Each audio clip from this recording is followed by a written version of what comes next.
Assalamualaikum galo-galo. Apa kabar udah lorong? Aman? Semoga lapang ya. Ketemu lagi kita di channel Palpres Official.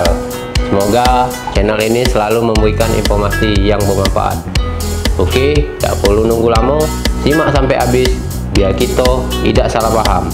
Ini dia cerita kita hari ini.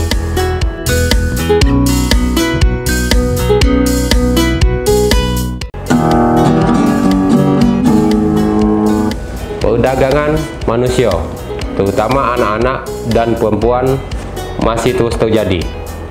Apalagi masa pandemi, perdagangan manusia meningkat tajam.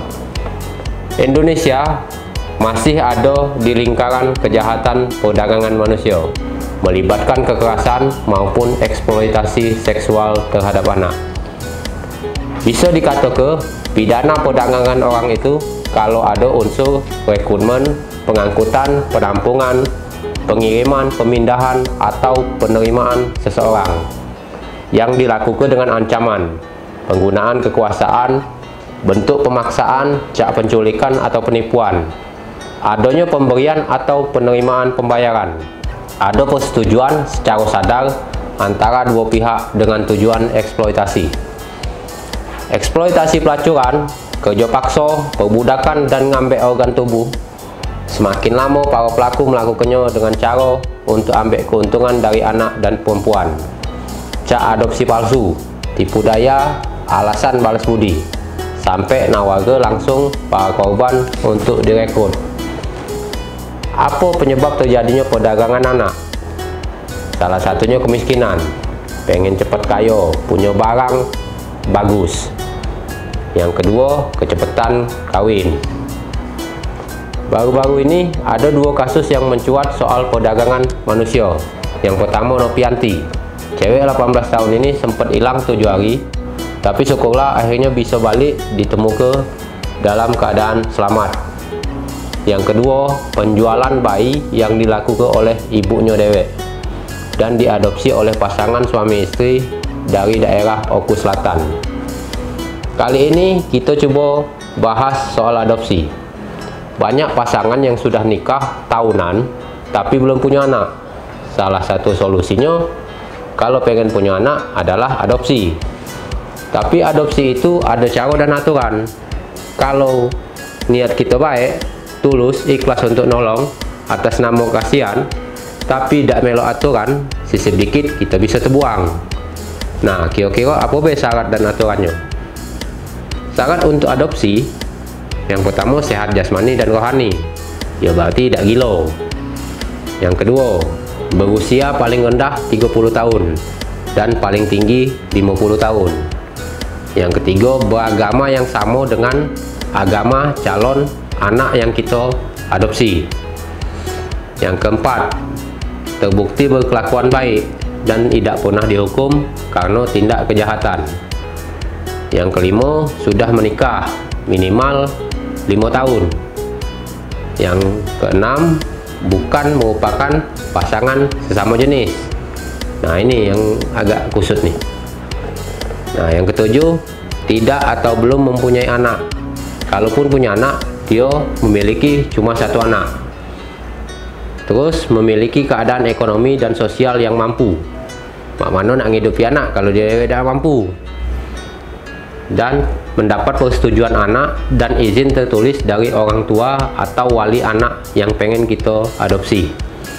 Terus membuat pernyataan tertulis bahwa pengangkatan anak dilakukan demi kepentingan terbaik bagi anak itu, untuk kesejahteraan dan perlindungannya.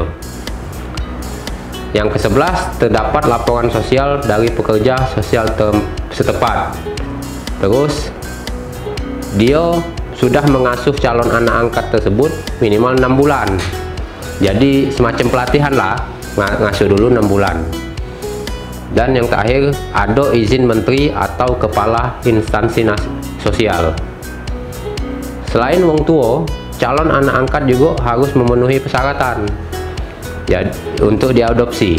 Beberapa syarat yang harus dipenuhi calon anak yang pengen diadopsi: dia belum berusia 18 tahun, yang terbagi ke dalam 3 macam. di mana anak yang belum berusia 6 tahun merupakan prioritas utama.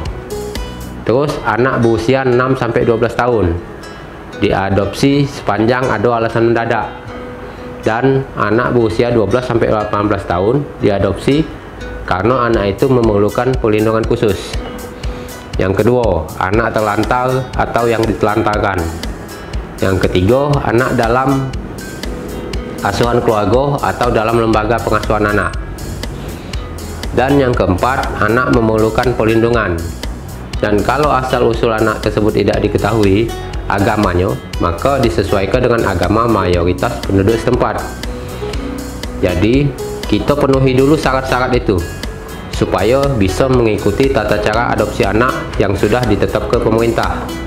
Kami Saudara Tim Polrestabes Palembang menghimbau kepada masyarakat agar tidak terulang kembali ya kejadian perdagangan terhadap anak. Otomatis pihak keluarga ya, intinya kontrol atau pengawasan dari keluarga, ayah, ibu, istri atau suami atau saudara-saudara di luar keluarga yang inti juga bisa mengawasi keluarganya sehingga tidak terjadi perdagangan terhadap anak dengan kondisi apapun, dalam arti kata mungkin dengan alasan ekonomi, dengan alasan desakan apa, sehingga karena itu jelas-jelas melanggar undang-undang yang berlaku di Indonesia. Apabila ada terjadi, segera laporkan ke kami, ke pihak kepolisian maupun di Polsek, di Polrestabes Palembang ataupun di Polda, semuanya sama sehingga tidak terulang kembali kejadian perdagangan terhadap anak di Sumatera Selatan. Untuk undang-undang perlindungan anak itu Undang-Undang Nomor 35 Tahun 2014.